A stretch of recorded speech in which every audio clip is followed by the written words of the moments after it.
My business partner and I were sharing an apartment in Santa Monica. We have $40 in the bank account. We were delivering pizzas and whatever we could do to make some extra money. I was doing voiceovers, just being scrappy.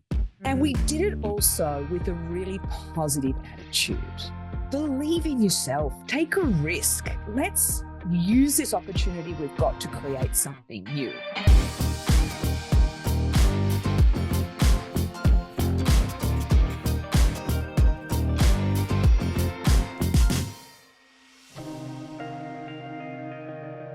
All right, Jen, welcome to the Earn Your Happy podcast. Thank you so much for coming on. Just a pleasure to be here, Laurie. Thank you. I'm really excited to chat with you because you have built some really incredible things throughout your whole career. And I also always love hearing about women who have come from, different fields and then launched a company from all of their learnings. And you have a really amazing company that you run called Tampon Tribe.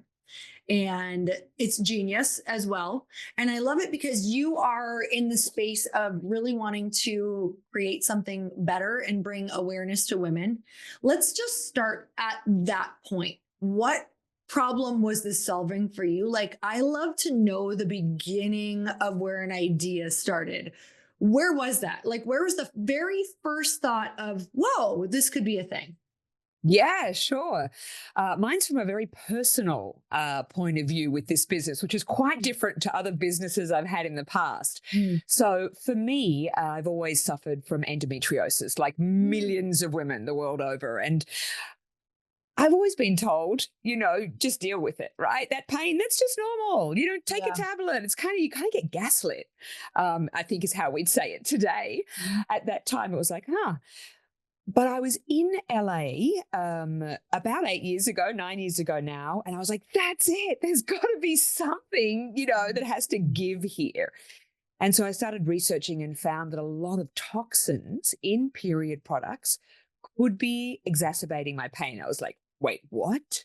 Oh, wow. So, you start that exploration, like, wait a second. And I actually got some of these really good imported organic tampons and pads from Europe. And I'm like, I'm going to try this. My period pain went away the next month. I'm like, this has got to be a coincidence. There's no way. Like, it can't be that simple. Wow. Because, right, we're taught that it's got to be complicated.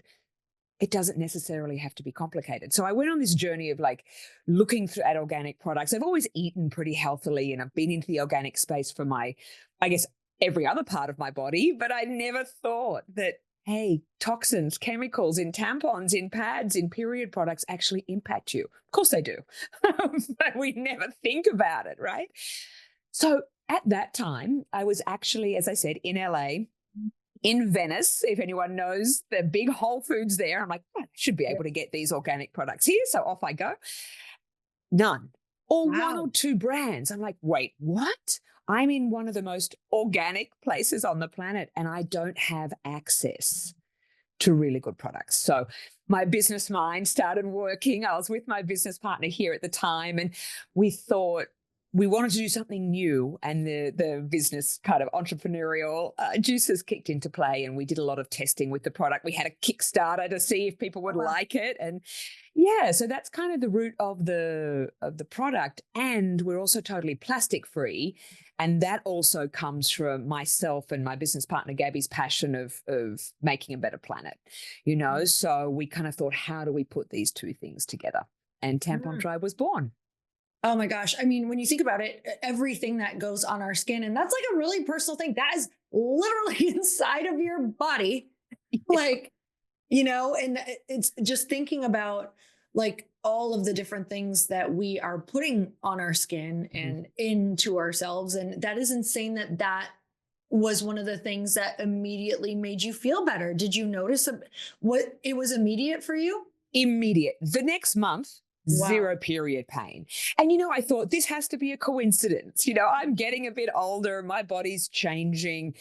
Next couple of months, nothing. And then it was about 4 months in, maybe 5, and the period pain came back. I'm like, see? And then I thought, no. I was traveling. I was in Texas, and I used store-bought products the month before.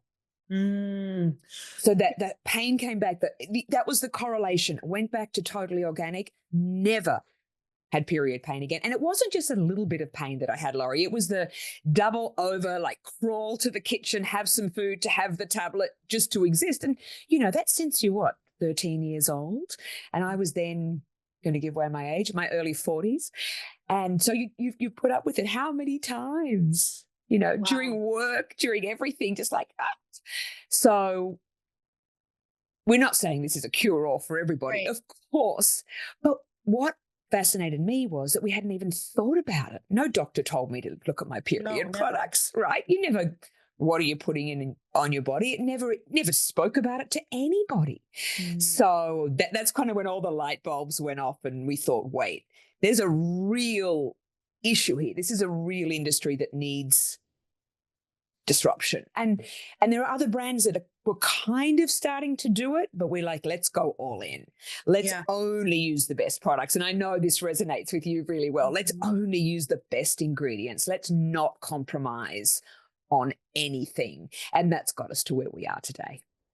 Wow. When you think about it, for anyone who's like, oh, is it really that impactful? Now there's literally medications and hormones that we take through our skin, you guys, because it's that absorbable into our skin that a lot of these different creams, these hormone creams, these topical products, it's like that is what you are soaking into your body. And there's no question, if we're putting something in our body for that many days, that is like 24/7 for 7 days. And you're really making me think, because I legitimately am going to switch over to your product. Yeah. Because I, number one, just want to see if there's any possible way that I could feel better during that time. But also just knowing that is really crazy. I put thought into everything else, but that's one thing I haven't actually put a ton of thought into. So tell me about what customers should know when they're looking for a product and things labeled organic. Yeah, and this is a huge, huge thing, not just in our industry, I guess, across all products. There are quite a few packages that say organic on them. And this is not just in period products, right? This is in food, this is in drink, but they're not organic. They have no certification. So what people should look for the certifications first and foremost. And a certification is not like a little canvas circle with a piece of cotton in it. Like it has to have which is everywhere, right? But it has to have an actual certification. The certifications are super hard to get. So if a company has those certifications on their pack or on their website, that's the first thing I would look for. If someone doesn't have a certification on their pack or on their website, then just question it. So with the organic tampon space or the organic period product space, we have what's called GOTS and ICEA certification. So it's the highest level of certification you can get for organic products, and sustainable certification as well. So to us, that's really important. And our whole product is certified. So this is another thing. Sometimes people will use an element of a certified product, but then they'll mix it with a man-made materials. They'll put titanium dioxide, they put wax, they put petroleum jelly, they put a whole lot of things in period products that are insane. Wow. But they'll say organic because part of their product might have been organic cotton. So just, if you're looking at a product, just ask for a bit of transparency. And I think we deserve that. I feel a huge responsibility to have that on the product. And I'm really proud of it as well. So that's another thing. If a company has the certifications, they'll be there. They're really hard to get. It's like, if you're a doctor, front and center. Yeah. You sure are. They cost a lot of money. Yeah, exactly. It's just like being a doctor and not having a medical degree behind you. this is a hard thing to get. So it should be easy to find a certification on any product. But it's important, in our opinion, in the period space, because the chemicals and the man-made materials that are in these products can be terribly detrimental. They really do impact your endocrine system. They do impact your fertility. They do impact your entire body and your hormone balance. So it's at least worth seeing if that switch impacts your body. We find for most of our customers, we get just such great feedback that their periods have got less, that their clotting has stopped, that their pain is reduced. So give it a go for yourself, I would say, and just look for those certifications. Wow. You're not hearing this conversation around how to feel better around your period about the actual products that you're using. This is like kind of a wow moment for me. I know that may seem, I just haven't given it a lot of thought, to be honest. I mean, But I hadn't either. And that was the crazy thing. yeah. I'd never thought about it. I just put up with the pain every month. And like you say, let's get a hot water bottle or a comfrey or a wrap or the tablet. So we're putting Band-Aid solutions because that's how we're brought up. And that's fine. Like the other thing we've got to be very careful of is not feeling bad about our choices that we have made, right? Yeah. It's like, but now that we know something, how do we slowly integrate that better choice into, our bodies? And I'd never thought about it either. Like, never had thought about it. And then once you start kind of doing that investigation, and there was a large report that came out in July that a lot of people will be aware of out of Berkeley University showing all of these toxins in tampons, including organically labeled ones. And then everyone now is like, wait, what? Let's dig a little deeper. And so, I mean, for us, that's just been a great awakening in terms of education and people, including myself, saying, hey, we need better. Why are you putting these awful things in our period products? And it's got to a point now where a lot of states are legislating that those products won't be allowed on our shelves. So that'll be really interesting to see how that goes. But it's actually quite a serious topic as well, Yeah, it is, especially women who are fighting so hard for fertility right now, just with all of the things against women for fertility and for health. I think that's a huge conversation. So what do you think positions you guys uniquely compared to everybody else? Yeah, for us, it's really that authenticity and purity of ingredients that we're not compromising on. So we're the only period product company in the US to only use GOTS and ICEA certified organic cotton. That's it. We don't mix it. We don't use chemicals. We don't add anything. We're not putting a bit of titanium dioxide, nothing. We don't just have an organic cotton core or a cover. Our whole product is certified organic cotton. And the second part is we're the only plastic-free period product company. And that just is not just about the environment. Of course, that's massive. The plastic applicators, the plastic wraps, the plastic backs of your pads. It's insane. I think it's something like 15 billion plastic back pads and 7 billion plastic applicators end up in landfills every year. It's insane. And also, if you're looking at a pad and it's got plastic on the back of it, that creates that really kind of icky microclimate in a very warm part of your body. So ours is all plant-based, it's all breathable. We don't use a glue. We are vegan and hypoallergenic. So we like to think that we have, well, not even like to think, I should stand behind this. We made sure that every element of our product is totally good for you, totally clean. And that just sets us apart. So if that's your thing, then we're great in that market. There are a lot of hybrid products out there as well. That's a good stepping stone. But we like to bring the best, not just a better for you product, but let's put the best on our body. And our whole aim is to make that accessible to everyone as well. I love that. So you talked about, what is filling our landfills with the products that we use. How is building this and learning all about it? Because I know in my company, like the more I learn, the more I'm like, the more I become passionate about certain things. So has this made you be more passionate about like sustainability, about health? Explain like that journey for me, what that's kind of opened up for you. Yeah, definitely. I mean, for me, coming from Australia and growing up on the beach, I've always been a pretty big advocate against plastic and for recycling. And we've had that since I was a little kid. So that's a while, so we're very used to, having 3 trash bins at the house and separating everything. So, but opening my eyes when I dug into the industry more and looking at the waste and looking at a tampon applicator, which has the shortest use life of any single-use plastic on the planet. What do you use it for 2 seconds? 1 second? And you're putting 16 of those into landfill forever every month. Gosh, that's a lot of plastic. We can do better. Right? Absolutely. As human beings. So 100%. And now I look at sustainability of pretty much everything. It really has opened my eyes, like you said, into the fashions, what we wear, what we dispose of.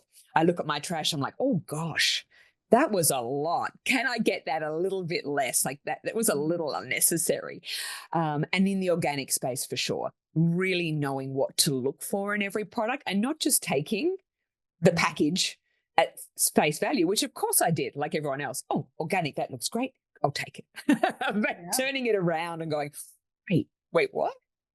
Yeah. These are the ingredients in this food, in this, personal care item, in this skincare, in what we drink, in everything. Yeah, looking at labels is where I've really seen myself evolve as a human being. And then as a business, how do we add more items to our line that are beneficial to women's health? Like, let's look after each other. How do we get better products for each other out there? And how do we make sure they're sustainable as well?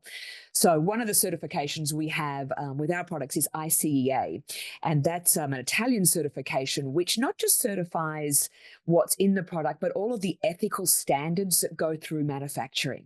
So that's really important for us as well. And both myself and my business partner have lived all over the world and always tried when we've done business to make sure that we're working in a very ethical capacity. I think that's super important too. Did it start like that? Or were you like, okay, we're going to build on this? Because in the beginning, you're kind of just like trying to make it work. Right? Yeah. Yeah, it started very simply. We started with a tampon, like we're going to sell organic tampons without plastic, and we're going to use the Dollar Shave Club model, and we're going to get the products out there and disrupt the industry. The end. Yeah. Right? Right. Great. That sounds we'll like be fine. plan. Let's all do it. Yeah, let's do it. But it's funny, as soon as we put that product in our little Kickstarter, which was our Indiegogo campaign, people wanted pads. People wanted liners. I'm like, wait, what? And that was in our first couple of months of kind of getting the product out there. Now we have period underwear. We have reusable pads. We have menstrual cups that are not made from silicone. So yeah, that first little step was almost like just opening the door a tiny bit, going, wait, what? Wow. And now knowing what we can do without going crazy, because that's the hard thing in business, How do we keep laser focused, but still add some extra things that are awesome at the same time? So yeah, it's definitely a learning process and testing the market as well, seeing what people like, because you might love something. Doesn't mean everybody else is going to love something, right? Yeah. So yeah. Totally. Definitely step by step, and still learning every day on what works and what doesn't work. Often is not what we think. Yeah, I love that. I want to get back to that. I was just thinking about your conversation with sustainability too. I completely you have those moments in your life where you are just awakened to how much we waste over here, and to really take that standpoint when you're trying to create something, or even in your own life. I went over to Italy, and we were walking in a town that doesn't have like roads for cars. So it's like a garbage truck can't make it up these mountains where all of these people live. And so they have somebody come once a week who comes and picks up the garbage, but by hand. And you're only allowed to fill one, like picture like a CVS bag. You're only allowed to fill like one CVS bag a week. And so they have to think about it from a standpoint, because they just don't have the ability to get rid of their waste. So when they go, it's reusable bags, it's reusable cartons. They're getting their fruit from, the person on the corner in their reusable carton. Like, they are not adding any trash, one CVS bag a week. And that just blew my mind to come home and look at what we're doing. So I love that you're thinking of that. But that was such an eye-opening moment for me, where I was like, they just don't even have it. And there was no trash around the area. Zero. It was like the cleanest, most beautiful area ever. But thinking of it in terms of what if you took that challenge? Could you even do it? We couldn't even do it. We don't live that way. Yeah. Yeah. And we live in such a fast consumable society, and so how do we then mitigate that in our own lives? But then what responsibility do we have when we're creating product? So for us, it was also to be very cognizant of what we're packaging products in and what we're shipping products in.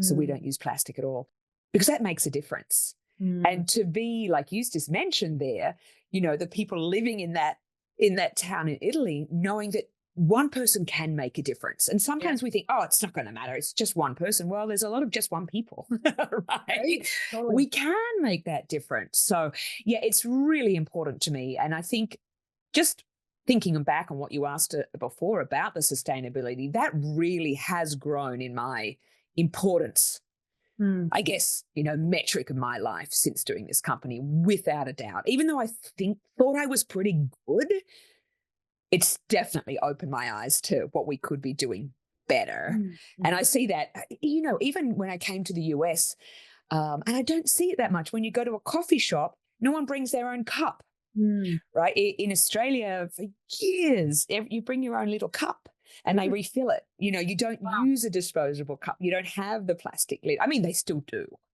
But Mm. if it's a regular thing you go to every day, you have a little keep cup and you take that and you fill it and that's it, right? Yeah. And you might get a discount. Like sometimes the shops incentivize that. Mm. And of course, the shopping bags, bringing your own bags, bringing your own boxes to the fruit market, things like this. We'll get there here. And I know some places are working very hard at promoting that too. Mm.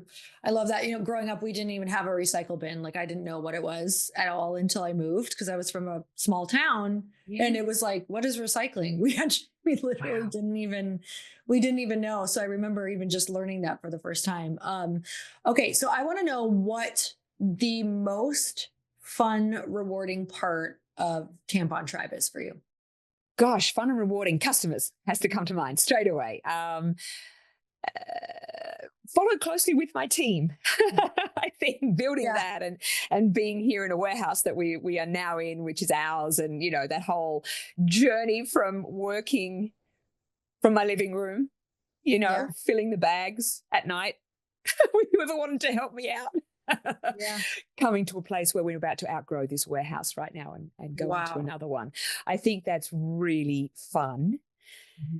But most enjoyable is when I have a customer call me, email me. I still do a lot of the customer service myself. I love it. Customers so important. I have, people help. We're a team. However, I love getting on to make sure that everyone's journey is good, that I can help with questions. It's my favorite thing is being of service. I guess that's what I love to do. And so that is what really lights me up. And when we work with schools, when we've got a strong give back as well. So when we're giving back to people in need, you feel in a way that you're making some kind of positive impact on the planet. We all have those moments like, what am I doing?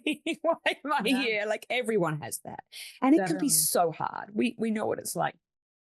We're in the weeds every other day, right? We know this, and I know that everybody is, whether they have a company, whether they're starting a side hustle, whether it's just in your day-to-day life.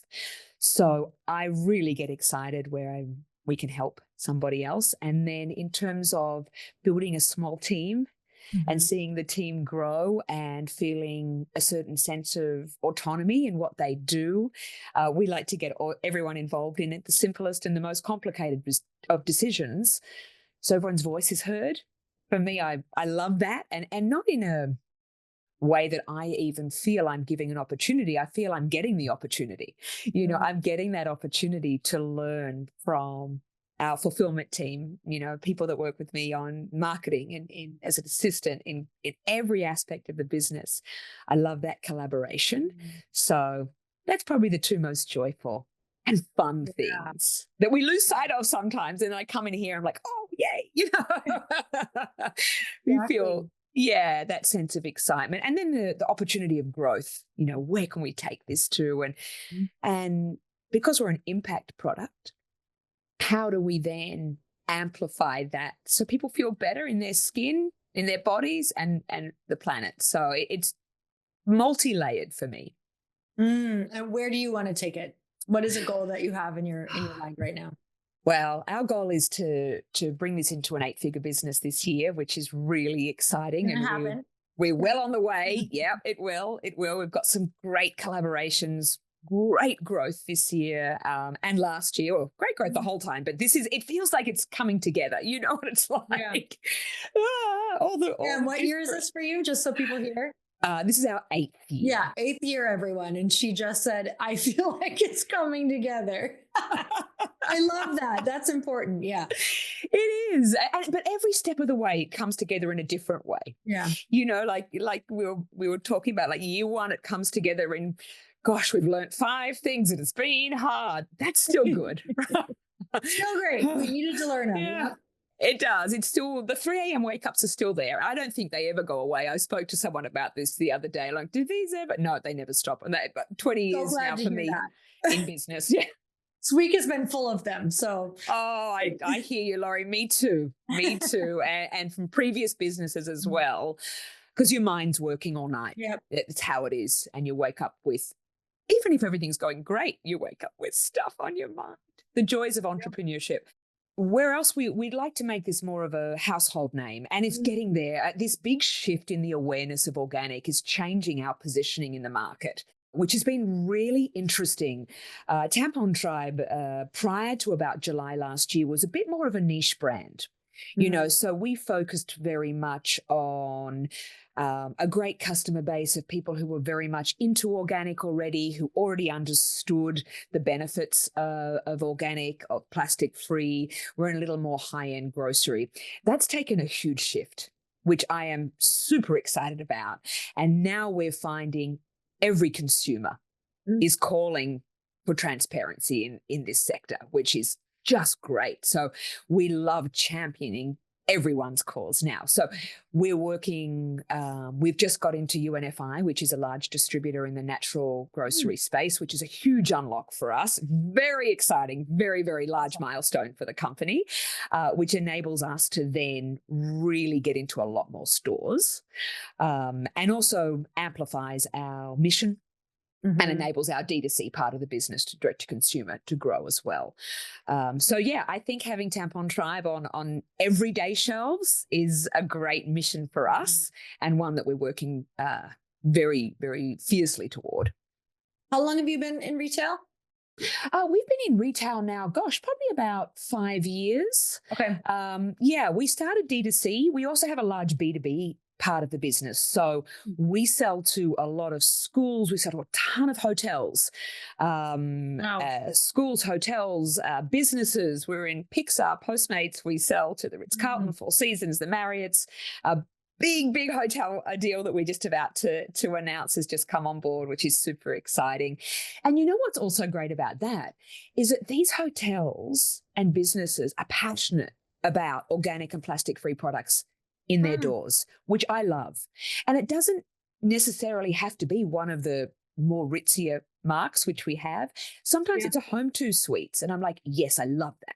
I love that the managers of that hotel, big, small, doesn't matter, are passionate enough to say, I want safe products for my guests. Right. So yeah, growing that part of the business has been really exciting. Retail, we started with the Erewhons, which is kind of an upscale grocery store here in You LA. started with Erewhon.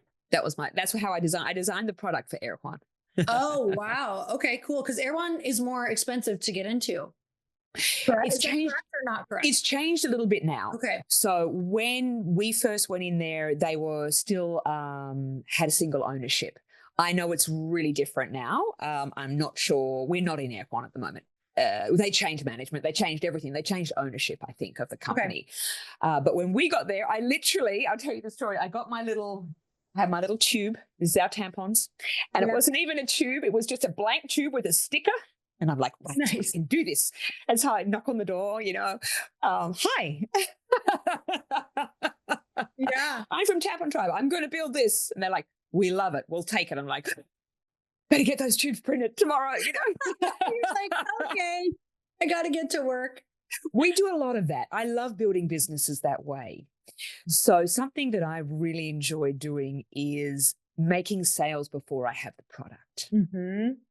I love that. Yeah, it's something that I guess I've learned doing business for nearly 30 years, a long time.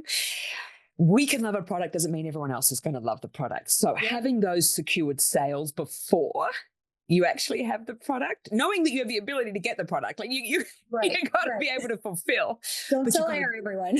Don't sell oil. And probably can. And we're in LA, we could do that. We really could. But having that scrappiness is how I kind of love to build businesses, and still do it to a certain level. We're a little larger now, but even to that level, we gave a free water bottle out the other day, which I accidentally turned on at night. And the next day we'd sold them all. I'm like, oh my gosh, I better get this water bottle. Oh God. How do we do this? Yeah. But be able to do it really quickly. We're in the US, and we have great relationships with all of our suppliers internationally. So to get that product here in 3 days, let's just do it.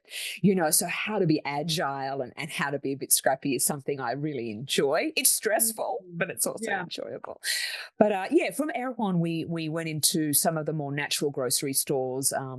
Primarily on the West Coast, but also some on the East Coast, some in Texas as well. And we are in a lot of the smaller independent stores where refilleries and natural, I guess, mom and pop corner stores. We're in a lot of those as well. So how did you first start getting into stores, but then also B2B? Because were you sitting there just thinking about, was it a big meeting of who needs this and what can we do? Like, how did you know when to expand into those? Sure. Ours was a combination of how do we be a little bit clever and how do we Got it. get marketing for free. So if you've got your product sitting on a shelf, they see your brand, it doesn't cost you anything. In fact, someone's just bought these. So I'm like, okay, that's a great marketing tool. Let's reach out to some of these stores and get our brands on the shelves. Not only are we making sales, but also we are letting more people know about us, because what do you need? 3 to 7 touch points Yeah. before people become a customer often. And the B2B seemed like a very natural fit for us. So we started in Santa Monica in California, and we had a lot of co-work spaces around us. So at co-work spaces, they give away products to their customers. Yeah. So once again, knocking on doors. That's what it was. Knock on doors. This is what we have. Would you like to buy us? I feel like a traveling salesperson with my suitcase most of the time, because it's all about sales. Everything in life is about sales, right? You can pretend that it's not, but it kind of is. Yeah. Even the marketing message. You don't sell anything, you can have the best in the world. I mean, we're selling ourselves in relationships and marriages and friendships. But it's literally all sales, everybody. We sell to ourselves every day. We sell an idea. Yeah. 100%. So B2B was very early on because we started selling, we sold to a lot of the WeWorks in LA, we sold a lot of the smaller co-work spaces, then we started selling to schools and yoga studios and gyms, and we just were on the ground selling things. Once again, that enabled us to get our name out there. So people would see us in a co-work space and they'd come online and buy the product. So I saw it as, they used to call it guerrilla marketing, but it's just think outside the box. How do I get this product everywhere? And then Amazon came after that because we had to be on Amazon to get some press deals through. And Amazon's up and down, but it also is good to have a presence there, in my opinion. And there was a time, like I say, where if you were going to be featured in any media because of their affiliate links, you had to be on Amazon too. So that started our journey through Amazon. But B2B is huge for us when it comes to hotels and schools. Really large part of our business. We sell to a lot of them. And also it's when you look at an average order value, say a tampon average order value is not super high. Maybe someone's spending a bundle of $25. If you're selling into a hotel or a school, $250, $300. A larger school, $15,000 a quarter. Wow. A larger company, $20,000 a quarter. So suddenly I'm like, wait a second, let's do some math here. And you've got a huge company that's buying your product on a regular basis, very little churn in the B2B space as well.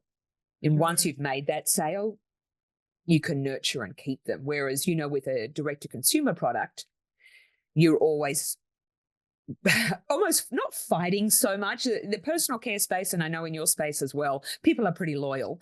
But you do have to do a lot of work to keep and retain a customer as well as capture new customers. So I like that combination. I've always been someone who's omni-channel. It doesn't, not everyone thinks that way. Some people like to just do one thing and you get told, just focus on one thing. I disagree with that. I've talked to a lot of entrepreneurs who, when that one thing has gone away, they're like, oh my God, because those one things go away frequently. Yeah. So it's really important to have multiple things. So I love that way of thinking. So for you, as you're growing this company, what have been some things that you personally had really struggled with that you had to either learn or, let go of? Like, needing to think differently? What are some things that come up for you that you really see where you've had to grow your skill set in order to be the woman you are now? In multiple areas, actually. One of them being a D2C company. So I'd never run an online company before. I'm okay with computers, Yeah. like we all are, right? We know our basics, but you have to do a lot on the back end of the company, so knowing how to learn really quickly how to manage the back end of your store was something I had to pick up pretty quickly, because you can put 10 different tech people on it. You still need to understand, I think, how it works. And I like to understand how all aspects of the business works. So learning the tech side, learning how to do business in America was a new thing for me. I'm obviously from Australia, and before America, I was working in Beijing, in China for 8 years. So now learning, and also a little bit in Brazil. So now learning how to work in a totally different culture. It seems similar to Australia. It's not at all similar to Australia. Wow. Very, very different. Interesting. Yeah. What's a big difference that you could share with us? A big difference is how we do business with each other from a business to business point of view. In Australia, we just tell it how it is.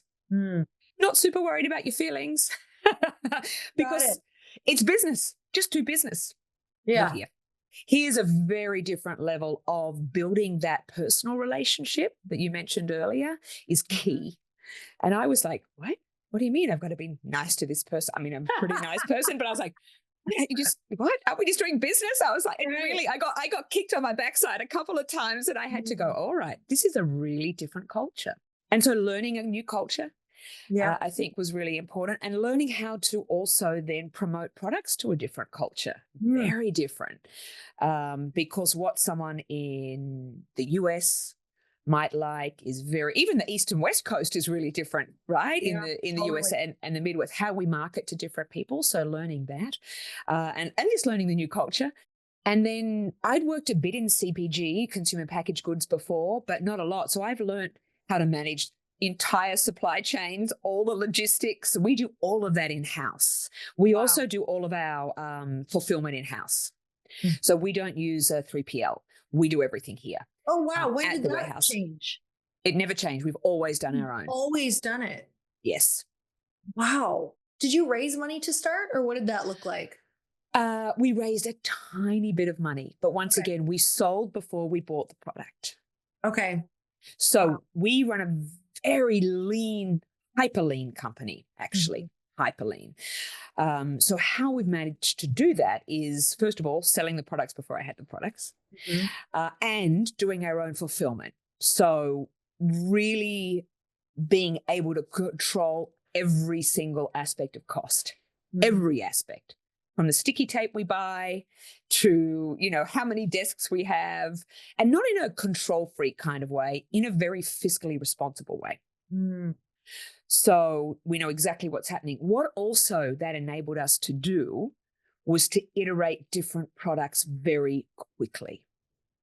So we bring all of our products in bulk and we package them here. Will we run to a law of diminishing returns? Maybe. Maybe we're going to hit that ceiling, but so far not. And someone like Dollar Shave Club, they do their own fulfillment too out of Torrance here. They've just grown their fulfillment center.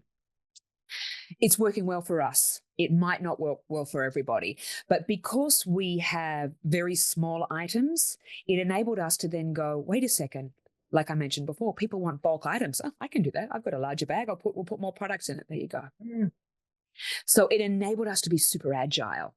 In terms of raising, we did our Indiegogo campaign. Then we did some equity crowdfunding. So we've actually done 3 rounds of equity crowdfunding, and we've had a couple of private investor checks, but only small. We've raised just under $1 million in the lifetime of our company. Oh wow! Yeah. So Yeah, not a lot. We're about to do a raise soon as well to take us to that next level, Yeah. just for inventory as well, because that's the other thing. Suddenly you have to get very inventory heavy. Yeah. We're running through our inventory in a couple of weeks that used to last us 4 months. So I'm like, all right, now suddenly our business is changing right now.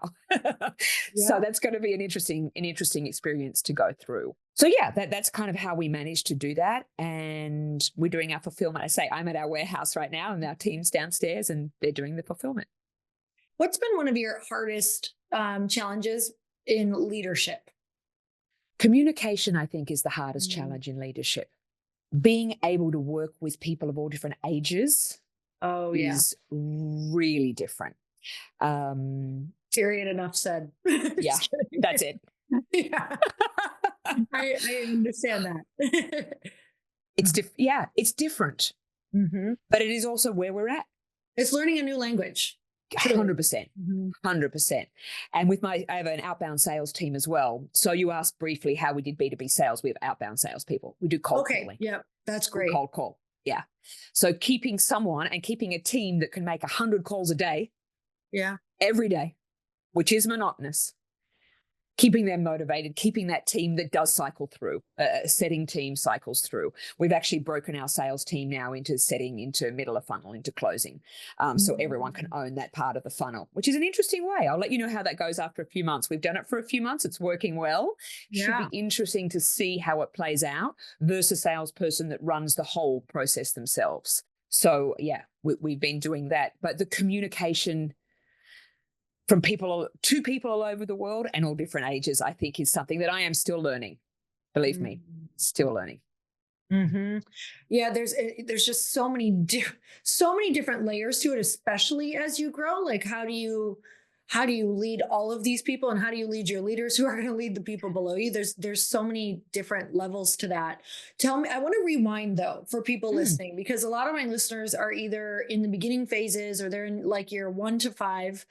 Can you tell me what your first year looks like? And can you remember your sales your first year, kind of what that process looked like? And what was your team like? Sure. I can remember it very clearly. So my first year, we did 60,000 in revenue. I remember that. I was working maybe. Can I ask, where did those 60,000 come from? Like, how were you guys marketing?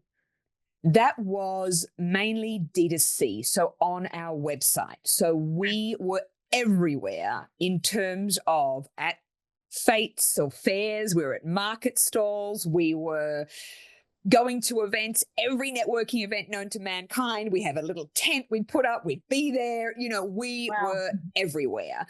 We also all had jobs, delivered pizzas at night.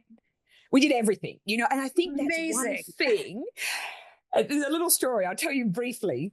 So there was one point when started the company, and my business partner and I were sharing an apartment in Santa Monica, and I said, "Gab, we have to pay rent like in a week. It's $4,000. We don't have any money. We have nothing. I don't know what are we thinking." And she's one of these people. It'll work out. I'm like, well, you tell me how it's going to work out. Yeah, exactly. Yeah, and I said, and I slept on it. I'm like, wait, I have this idea. We had this nice apartment with a rooftop. I'm like, we have $40 in the bank account. I can buy this little canopy. It's the middle of summer. We're going to sleep on the roof, on a rooftop garden, and we're going to rent out our bedrooms. We're going to keep the office. We need an office, and we need somewhere to sleep if it rains. But we're going to Airbnb. There's this new thing called Airbnb. So make the house look really good. She's really great at that. I'm going to do the listings. Let's see what happens. And this is in summer in Santa Monica. We were pretty near the beach. So what you think, what can I sell? I can't sell an organ. Maybe I could have, but how do I get money? So we wake up the next day. There are all these inquiries for wanting to rent the room. I'm like, thank you, universe. And there was this one inquiry. A lady said, I'm wondering if you take $4,000 for a month. I'm like, wait, what? Yes, we will. So we did stuff like that. So we slept on the roof in our little rooftop garden, which is not a hardship. It's actually really beautiful in Santa Monica. Rented out 2 bedrooms. We had our office downstairs, and it was an apartment that was a nice place. I mean, that was the rent then 8 years ago. So it had different levels. You could live very comfortably in that scenario without a problem. And Still this was scrappy to sleep on the roof, though. pretty scrappy. And this is the other thing. We're in our 40s. We're not 21. Yeah. So this was a big commitment because the last thing I want to do is sleep on I'm like, I'm not going to be sleeping on a futon. And there I am sleeping on the roof, Right. you know. But we knew it would be short-lived. And we did it also with a really positive attitude. It wasn't like, oh my gosh, I've got to do this. Mm-hmm. Let's do it. Let's use this opportunity we've got to create something new. And so I was also working as a reporter at the time. Gabby we were delivering pizzas and whatever we could do to make some extra money. I was doing voiceovers, just being scrappy, but really owning that and really thinking, what can we do? And it was a change because we'd had successful businesses in the past, very successful. And we'd sold a couple of them and we found ourselves in a situation that perhaps wasn't so favorable monetarily that we've all been in. But how do we just get out of it? How do we start again? So I don't know what your question was now. I think I've gone on a whole tangent. But that's amazing. What your first year in business looked like. Oh, the first year. That was really great. Yeah, and it was doing that, and then we do fun promotional things. I remember my parents were in town, and I'm like, Mum and Dad, we've got 100 T-shirts. I need you to iron on this transfer. My mum and dad are like, they're like, are you kidding me? Like, this is our holiday and our retirement. Yeah, not kidding. And you'd be doing it, and they're like, okie dokie then. Just getting people on board, I think, was very important, and being able to weather the storms. Because they're going to happen. You know, the journey of being an entrepreneur is pretty difficult, right? And not many people understand that anxiety that you go through, the losses that you go through, the pressure that you have on a daily basis. So how to get up and go, right, I can do this. And how to do that day in and day out is just something we work on, you know, I think as entrepreneurs, right? And I always like to see the positive in most things. So getting through that first year and just selling and enjoying it and just loving it and being there for customers and being out there. We did in-store demos. I think we might have been in Erewhon. Maybe that was year 2. It was pretty early on.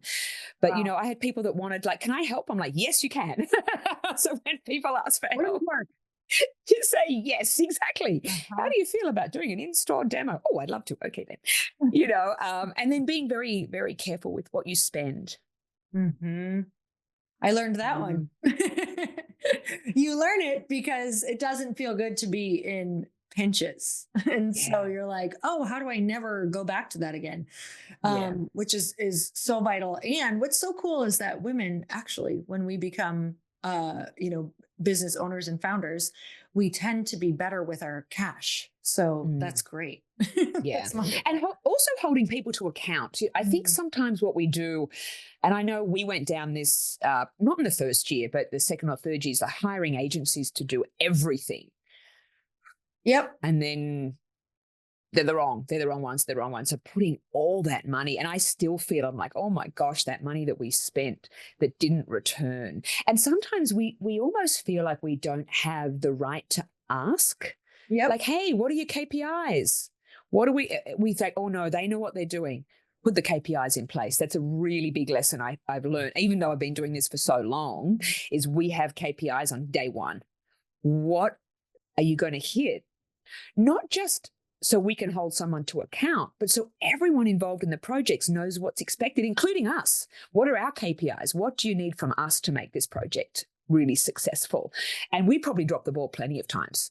You can't, I'm not just blaming agency. You know, it could also have been us as terms of not being a great team player or not working with them as well as we could have. So I think learning those lessons in year 1, year 2, year 3, year 4, all the years. But year 1 just, I think, is being very proud of what you're doing and be proud of what you're building, and being able to recognize pretty early on if it's going to be a success or not, and knowing when to quit is very important. Do you have something that you go off of to tell people, you know, how they can tell when to quit? When people ask me this, it's like the hardest question, but let's see if you've got an answer for me. How to know when to quit? When you are not selling what you've produced. You Okay. still got to give it a try. But there's that balance of putting all of your resources, all of your money, all of your time. You've knocked on all of the doors. And sometimes you have to have that realization that this is not what the market needs right now or what's going to succeed in the market right now. That doesn't necessarily mean quit it altogether. I mean, there are these stories where people were knocking on doors for 20 years and finally it hit. But can you sustain yourself through those 20 years, not just financially, but emotionally? That's a hard road to go down. Maybe your product or service just needs a tweak. Mm. Maybe listening to the market is all you need. You know, we had tampons. We thought that was all we would need. Oh, very early on. We need pads, we need liners, at least those two things. People don't like a product. Okay, listen to that. How do I take that on board? And if you hear that from enough people, how do we change the product a little bit? How do we be cognizant of what people are telling us? Now, not everyone's going to like everything. Some people just don't like what you do. That's fine. But if you're not making money and your goal is to make money, there has to be that tipping point where you change something in the business. I'm one of those never say die, never quit, never give up. I don't think I could give up. However, could I change my product a little bit? Could I change my approach? Could I listen and just sit with people and hear what they would buy? Hey, if only you did this. And you're going to hear thousands of those. But there will be some that you hear on a repeated basis. And sometimes we also just have bad ideas. Yeah. I've started a few businesses that didn't work. We all have, without doubt. And you think you're going to get this traction, you don't. You're like, okay, no, that's it. I'm out. I'm going to get out before I even put more money into this business. Yeah, definitely. There are plenty of those. Tampon Tribe was one that really we knew had the synergy as soon as we started talking about it. But that doesn't mean we haven't changed our products. We haven't changed our lineup, how we sell it, who we sell it to. You're always evolving and you're always improving. I don't know if I answered the question when to quit. You did. I mean, you really did, though. Just if it's not, because I think of it in terms of all of the businesses I've started, and it's definitely like if you are just bumping up against wall after wall after wall, because my company actually was not what it is now when it first started, and it was like every single wall. And I'm not a quitter either. I am like the girl who, you tell me it's not possible, I will like run myself ragged and do everything I can to make it work. But there were just so many, it's like there were no wins, like zero for like 2 years, it was just like, wow, I've never experienced that in my entire life. And then also it was going back to my audience and being like, is this even what we want anymore? Because it had changed. Yeah. So much changed during the pandemic that it was like, whoa, they don't even want this anymore. So it was a lot of exactly what you said, like surveying people, seeing if it's a fit. Why isn't this moving at all? Even after tweaking, even after changing, even after all of the things. So yeah, I think that those are amazing questions. What's some advice that you would give that you wish you would have had in the early stages of your entrepreneurship? I think listen to your intuition. It really does guide you. Ask for help when you need help. And if something's not working, acknowledge it. We have to put our egos way out of play. And that's what I would love to have learned maybe 20 or 30 years ago. Yeah. But you've got to go through those lessons, right? Now, I'm pretty data-driven. I don't have much ego in play at all. A little bit, though. When someone told me the other day the project I was working on they didn't like, I was still a little bit like, really? It happens. I like it. Yeah. However, I still took their advice and I'm doing what they say because they actually know more than me. Or I'm going to incorporate me a little bit into it. But I think taking ego out is a lesson that we probably have to learn ourselves. And knowing when something doesn't feel right. Also, ask for help. I have great people in my life. I'm very fortunate. Even my parents who have been super supportive with all these crazy different things I've done, I still use them as a really great support. They're also business people. So they've got pretty clear heads. And that's something I probably would add in now as well. Be a little bit careful of who you ask for help. Because sometimes everyone knows better. They think they know better than you, right? And maybe you actually do know how to do this. Maybe you can discover how to do it by yourself. Ask your peers and see what they have to say. And just go confidently forward. Believe in yourself. Take a risk.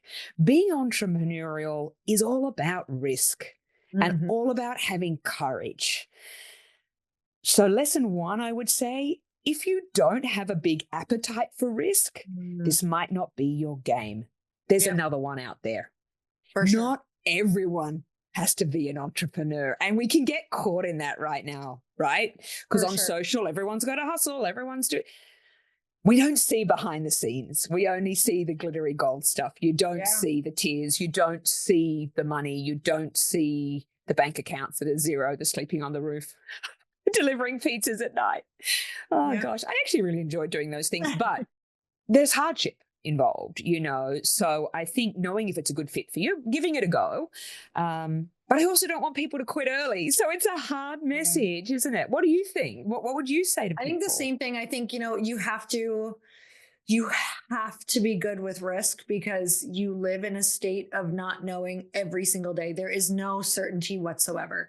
So if you are someone who needs a lot of certainty, this is absolutely not for you. You have to be someone who likes new things a lot and that like learning and feeling uncomfortable. I think the people who crave challenge, it's like it's amazing. It's like air because if you love personal growth and personal development, it is that every single day. And some people love that and they need it. And sometimes it's just a shift into acknowledging that what really gives you life is challenge. So instead of Mm, looking at all of your challenges as challenges, you're like, oh, this is actually the way, like, this is what makes me happy. That was a big shift for me. So I think that would be advice that I give to people is like, if you know you're not going to do anything else, like if you know you want to create something and it has to come out in the world, like really learning that you actually need challenge to be happy. I think that was a really huge shift for me in the last 2 years is going, wow, instead of these challenges that come and they suck and they're no fun and oh my God, why can't I have more wins? It's like, oh, those are the things that are turning me into the person that I actually see in my head. And like I right. want to be that person so bad. But the only way to do it is to sit here and solve this or, face this. Cause you're always it's if you're not solving it in this business, no new business is going to bring you a different set of fun challenges. It's like we have to solve the ones right here to become the person who can handle more. So yeah, I have Yeah. loved this conversation so much. We need everybody to get on your subscription or try out your product.